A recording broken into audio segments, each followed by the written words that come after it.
Hello बच्चों, क्या हालचाल? सब बढ़िया है।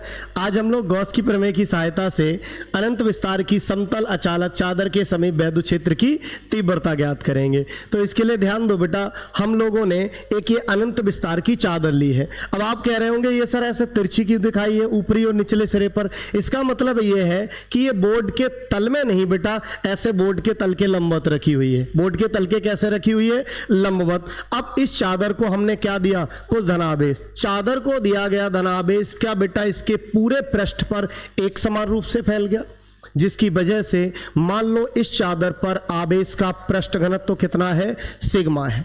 अब इस चादर के कारण, ये चादर यहां रखी है, मान लो इससे r दूरी पर यहां हमने ये एक बिंदु P ले लिया और इस बिंदु P पर क्या ज्ञात करनी है? वैद्युत क्षेत्र की तीव्रता। तो इसके लिए हम बिंदु P से होकर जाने वाला क्या खींचे? एक गॉसियन पृष्ठ। तो यहां जो बेटा गॉसियन पृष्ठ है वो 2r लंबाई का बेलनाकार पृष्ठ होगा। 2r लंबाई का कैसे? जैसे ये चादर रखी है तो r लंबाई का बेटा इसके राइट साइड में, तो r लंबाई का इसके लेफ्ट साइड में। इस तरह से जो बेलन है कुल कितनी लंबाई का होगा? 2r लंबाई का। और ये 2r लंबाई का बेलनाकार पृष्ठ ही हमारा किसका काम करेगा? गॉसियन पृष्ठ का। किसका काम करेगा बच्चों? ये गॉसियन पृष्ठ हो गया। तो पहला काम हो गया, हमने गॉसियन पृष्ठ खींच लिया। अब दूसरा काम है इस गॉसियन पृष्ठ से गुजरने वाला वैद्युत फ्लक्स ज्ञात करना। अब इस गॉसियन पृष्ठ कैसा है? बेलनाकार। अब इसका देखो एक ये वृत्तीय पृष्ठ है, इसे क्या नाम दे दो? S1। ये वाला भी वृत्तीय पृष्ठ है बच्चों, इसे क्या नाम दे दो? S2। और ये वाला वक्र पृष्ठ है, इसे क्या नाम दे दो? S3। अब अगर इससे गुजरने वाला कुल फ्लक्स निकालना है तो S1 से गुजरने वाला फ्लक्स निकालो बेटा, और S2 से गुजरने वाला फ्लक्स, फिर S3 से गुजरने वाला फ्लक्स, और सबका योग कर देंगे तो हमें कुल फ्लक्स ज्ञात हो जाएगा। अब जरा देखो, S1 से गुजरने वाला अगर फ्लक्स ज्ञात करना है तो S1 पर E और DA की दिशा निकालें। तो हम यहां क्या करते हैं, इस पर एक छोटा सा अल्पांश क्षेत्रफल ले लिया। तो E की दिशा प्लस की चादर है, तो प्लस चादर से किधर की ओर? बाहर की ओर। तो ये तो क्लियर है, ठीक है बेटा, किधर की ओर हो गई? बाहर की ओर, E की दिशा। अब DA की दिशा इस पर खींचे गए अविलंब की ओर। तो ये बेलन जो है इसका वृत्तीय पृष्ठ ऐसे ही तो होगा बेटा, तो इस पर अविलंब भी किधर की ओर खींचेगा? ये बाहर की ओर। मतलब जहां E है वहीं क्या होगा? DA। तो फिर यहां थीटा कितना हो गया बच्चों? 0 डिग्री। कितना हो गया? 0 डिग्री। अब ऐसे ही बेटा इस वृत्तीय पृष्ठ S2 पर देखें तो यहां अगर एक अल्पांश क्षेत्रफल ले लें तो इस पर वैद्युत क्षेत्र की दिशा, ये प्लस वाली चादर है तो प्लस चादर से किधर की ओर? बाहर की ओर। ये बच्चों E की दिशा हुई इस पर। अब DA की दिशा, ये जो वृत्तीय पृष्ठ है इसका पृष्ठ ऐसे होगा प्लेन सरफेस, तो इस पर अविलंब इधर ही बाहर की ओर होगा। मतलब जहां E है वहीं क्या होगा? DA। वहीं क्या होगा? DA। मतलब इस पर भी हमारा थीटा का मान कितना हो गया? 0 डिग्री। अब अगर इसके किसी वक्र पृष्ठ के किसी बिंदु पर देख लें, जैसे यहां ले लिया एक बिंदु, तो चादर प्लस की है, प्लस के कारण बेटा वैद्युत क्षेत्र तो ठीक है, इससे बाहर की ओर यही। लेकिन अब अगर इस बिंदु पर अविलंब खींचें, यानी कि क्षेत्रफल वेक्टर की दिशा निकालें, तो बेटा वो किधर की ओर होगा? इस पर अविलंब इस पृष्ठ पर किधर की ओर? ये ऊपर की ओर। ये DA की दिशा हो गई। मतलब यहां E और DA लंबवत है। हम यहां थीटा कितना लेंगे? 90 डिग्री। थीटा कितना लेंगे? 90 डिग्री। अब हम बेटा इस गॉसियन पृष्ठ से गुजरने वाला कुल फ्लक्स ज्ञात कर सकते हैं। तो अब हम लिखेंगे गॉसियन पृष्ठ से होकर गुजरने वाला कुल वैद्युत फ्लक्स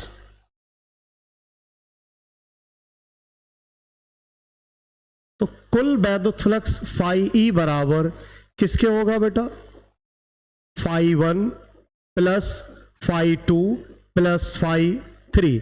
जहां फाई 1 S1 से गुजरने वाला फ्लक्स है, फाई 2 S2 से गुजरने वाला, और फाई 3 S3 से गुजरने वाला फ्लक्स है। अब अगर इस कुल फ्लक्स को निकालना है तो फाई E बराबर देखो कैसे? फाई 1 S1 से गुजरने वाला फ्लक्स। तो अगर इसके छोटे से अल्पांश क्षेत्रफल से बात करें तो E डॉट DA कितना होगा बेटा? E dot DA। अब अगर इस पूरे पृष्ठ से चाहिए तो हम क्या करें, यहां समाकलन कौन से पृष्ठ के लिए, S1 के लिए, प्लस φ2 S2 से गुजरने वाला फ्लक्स। तो बेटा इसके अल्पांश क्षेत्रफल से dA से गुजरने वाला फ्लक्स कितना हो गया, E डॉट dA, E और dA के डॉट गुणनफल के बराबर।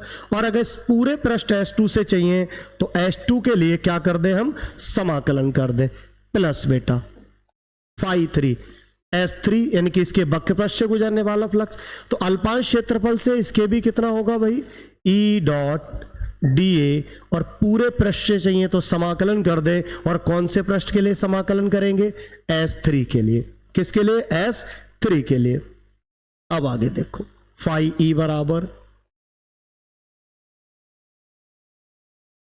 तो पृष्ठ S1 के लिए जो समाकलन था उसमें देखो E डॉट dA की जगह E dA cos थीटा, और थीटा क्या होगा, E और dA के बीच का कोण जो S1 पर कितना है बेटा, E और dA एक ही दिशा में, तो थीटा 0, थीटा कितना 0। देखो तो E dA cos थीटा कितना हो गया, 0 डिग्री। फिर सरफेस S2 के लिए बात करें तो E डॉट dA की जगह E dA cos थीटा बेटा हमने इसमें निकाला था 0। सरफेस S3 के लिए बात करें तो E डॉट dA की जगह भाई E dA cos थीटा, लेकिन इस पर हमने देखा था थीटा कितना है, 90 डिग्री। अब φE बराबर पृष्ठ S1 के लिए ये E dA cos 0 का मान 1 होता है, 1 से गुणा करने पर कोई फर्क नहीं पड़ेगा। ऐसे ही S2 के लिए बेटा E dA प्लस cos 90 का मान कितना होता है, 0, तो ये पूरा पद कितना हो जाएगा, 0 हो जाएगा। φE बराबर, अब जरा इस पर E पर ध्यान दो। यहां ये चादर थी और E इसके वृत्तीय पृष्ठ पर क्षेत्रफल, तो इसके वृत्तीय पृष्ठ के हर बिंदु की चादर से दूरी कैसी होगी, इसकी सबकी बराबर होगी बेटा। कैसी होगी, बराबर। जब सबकी दूरी बराबर तो हर बिंदु पर वैद्युत क्षेत्र E का मान भी बराबर होगा, मतलब इस पूरे पृष्ठ पर E का मान नियत रहेगा। ऐसे ही बेटा इस S2 के भी पूरे पृष्ठ पर E का मान क्या रहेगा, नियत रहेगा। अब आपको पता है जो नियत रहता है हम उसे समाकलन से बाहर ले लेते हैं, तो इस E को बाहर ले लो।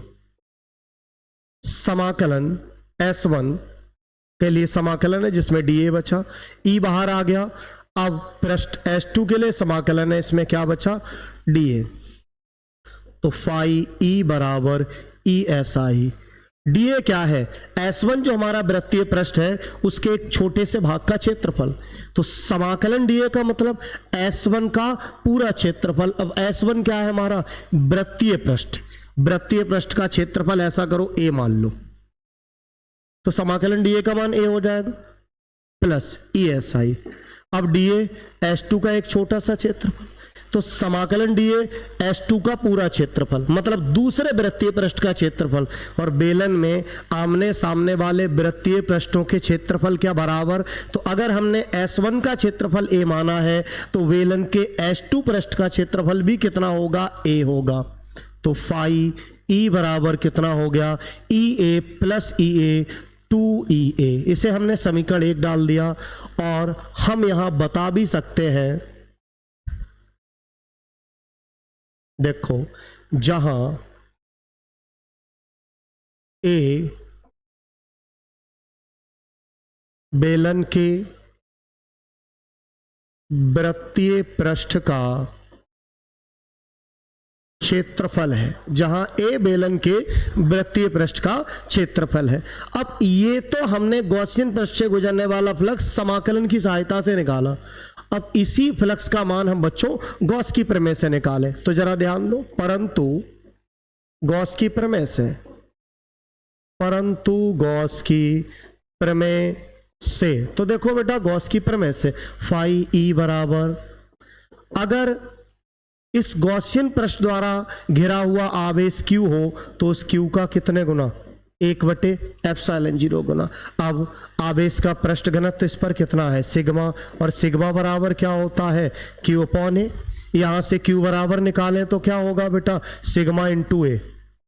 Sigma into A. अगर किसी को ये कंफ्यूजन हो सिग्मा बराबर क्यू अपॉन ए कैसे आया तो वो भी समझ लो। यहां और ऊपर मान लो इसका जो वृत्तीय पृष्ठ देखो, जरा यहां देखो, इसके वृत्तीय पृष्ठ नहीं तो जो आवेश घेरा होगा, इसका वृत्तीय पृष्ठ का क्षेत्रफल कितना ए, और इस ए क्षेत्रफल ने मान लो कुल कितना आवेश घेर रखा है क्यू, इतना ही तो भाग घेर रखा होगा इसका वृत्तीय पृष्ठ के बराबर। तो वृत्तीय पृष्ठ का क्षेत्रफल हमने ए से लिखा है, और ए क्षेत्रफल से घिरा हुआ आवेश कितना मान लो क्यू मान लो।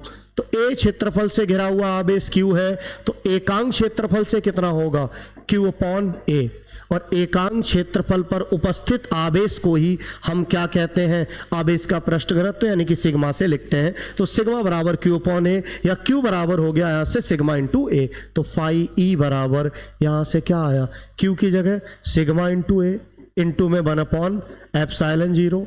इसको समीकरण 2 डाल दिया। अब हमारे पास फाई ई के 2 मान आ गए। कितने मान आ गए, 2। ऐसा करो दोनों को बराबर कर दो। तो समीकरण 1/2 से, समीकरण 1/2 से जो फाई के दोनों मान है बराबर कर दो। देखो समीकरण 1 में कितना आया था 2EA, और 2 में कितना आया था सिग्मा ए इंटू 1 अपॉन एप्सिलॉन 0। देखो जरा ये ए से ए कैंसिल, हमें ई का मान वैद्युत क्षेत्र की तीव्रता ही तो निकालनी थी। तो ये सिग्मा इंटू 1 ऊपर तो सिग्मा हो गया, अपॉन में एप्सिलॉन 0 ये है, और 2 ए अपॉन में आया तो सिग्मा अपॉन 2 एप्सिलॉन 0। ये चादर से कितनी दूरी पर वैद्युत क्षेत्र है, आर दूरी पर।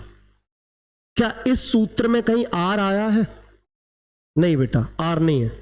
इसका मतलब चादर के समीप जो वैद्युत क्षेत्र का मान है वो दूरी पर निर्भर नहीं करता, और जब दूरी पर निर्भर नहीं करता तो इसका मतलब क्या है जरा देखो। इसका मतलब ये बिंदु P चाहे यहां ले, चाहे यहां ले, चाहे यहां ले, चाहे यहां ले, ये दूरी से वैद्युत क्षेत्र के मान पर कोई फर्क नहीं पड़ेगा। हर बिंदु पर इसके समीप वैद्युत क्षेत्र कैसा होगा, समान होगा। कैसा होगा, समान। समान का मतलब चादर के समीप वैद्युत क्षेत्र जो ई का मान है वो कैसा रहता है, नियत रहता है। कैसा रहता है, नियत। इतनी बात क्लियर है। तो यहां से ये क्लियर हो गया कि अनंत विस्तार की जो अचालक चादर है उसके समीप हर बिंदु पर वैद्युत क्षेत्र एक समान होता है, या कह दो नियत रहता है। कैसा रहता है, नियत रहता है। तो अब अगर हमसे कोई कह दे ई और आर के बीच ग्राफ खींचो, ये आर ले लिया हमने, ये क्या ले लिया ई। अब ये अगर इतना है तो आर के बदलने पर ई पर कोई फर्क नहीं पड़ेगा। तो ग्राफ जो है दूरी अक्ष के समांतर एक सरल रेखा प्राप्त होने वाला है। और अगर इसकी दिशा की बात करें वैद्युत क्षेत्र की, तो अगर चादर कैसी है, धनावेशित, कैसी है, धनावेशित। तो अगर धनावेशित चादर है तो धनावेशित के कारण किधर की ओर, बाहर की ओर, और चादर के कैसे, लंबवत। तो धनावेशित चादर से लंबवत किधर की ओर बेटा, बाहर की ओर। किधर की ओर, बाहर की ओर। और अगर चादर ये धनावेशित की जगह हम कैसी ले लें, ऋणावेशित, तो इसके कारण जो वैद्युत क्षेत्र की दिशा है बेटा, ऋणावेश के कारण वैद्युत क्षेत्र की दिशा ऋणावेश के किधर की ओर, अंदर की ओर, लेकिन ऐसे कैसी दिशा में, लंबवत दिशा में। यानी कि तब जो वैद्युत क्षेत्र की दिशा है वो लंबवत तो होगी, लेकिन चादर के किधर की ओर बेटा, अंदर की ओर। ये इतनी बातें क्लियर है क्या बेटा सभी को?